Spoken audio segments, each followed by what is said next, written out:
குத்தாலத்து அருவி போல ஓட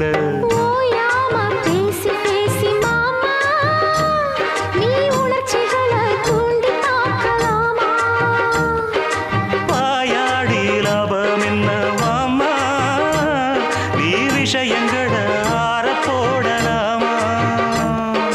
வெச்சது யாரு சொக்குப்படி என்னவ பண்ணும்படி சொன்னத கேளு கண்ணுமணி சொந்தமும் பந்தமும் வந்ததடி சொல்லிக் கொடு சொல்ல சொல்ல கத்துக்கிறேன் விட்டுக்கொடு